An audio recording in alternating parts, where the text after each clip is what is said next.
Islamic কথা। আসসালামু আলাইকুম রাহমাতুল্লাহ। সম্মানিত দিনী ভাই ও বোনেরা, কোরআন ও হাদিসের কথা নিয়ে আবারও আপনাদের মাঝে আসলাম। আমাদের সবার মাঝে একটি প্রশ্ন, মৃত্যুর কতক্ষণ পর আমাদের হিসাব শুরু হয়? আজকে এই বিষয়টি নিয়ে সহিহ হাদিস থেকে আপনাদের সাথে কথা বলবো। নিকাশ হবে হাসরের দিন। সর্বপ্রথম হিসাব হবে নামাজের। যার নামাজের হিসাব ঠিক থাকবে তার বাকি সব হিসাব সহজ হবে। আল্লাহ তাআলা বলেন, আমি সেই বান্দাদের প্রতি মুখাপেক্ষী যাদের নামাজ আমার কাছে কবুল হয়। তারপর শুরু হয় কবর বা অন্ধকার জগৎ। মৃত্যুর পর কবরে রাখা কিংবা জনসমাজ থেকে বিচ্ছিন্ন হওয়ার পর তার কবরের জগৎ শুরু হয়। সেই জগতে তুমি শুধু একা। মৃতকে লোকেরা ছেড়ে চলে গেলে শুরু হয় প্রশ্ন উত্তর পর্ব। ফেরেশতা এসে মৃত ব্যক্তিকে তিনটি প্রশ্ন করে। মধ্যে প্রথম প্রশ্নটি হলো, মান রাব্বুকা, আপনার প্রভু কে? মুমিন বান্দারা উত্তরে বলবে, মহান আল্লাহ তাআলা, যিনি আমাদেরকে সৃষ্টি করেছেন।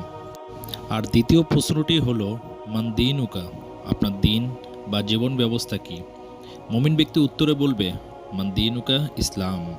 আর তৃতীয় প্রশ্নটি হলো, মান হাজার রাজুল, এই ব্যক্তিকে মুমিন ব্যক্তি চিনতে পারবে আর বলবে, উনি আমাদের শ্রেষ্ঠ নবী হযরত মুহাম্মদ সাল্লাল্লাহু আলাইহি ওয়াসাল্লাম।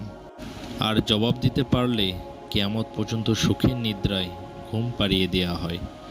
আর সেই কবরবাসীর পাহারাদার হিসাবে তার নামাজ, হজ, জাকাত, কোরআন পাহারা দিতে থাকে।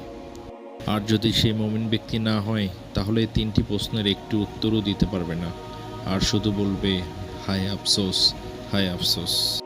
তারপর যখন কিয়ামত কায়েম হবে এবং হাসরের মাঠে সব মানুষের হিসাব গ্রহণ হবে, তখন 5টি প্রশ্নের সম্মুখীন হতে হবে। এগুলো উত্তর দিতে পারলে জান্নাতে প্রবেশ করবে, অন্যথায় জাহান্নামের আগুনে জ্বলতে হবে।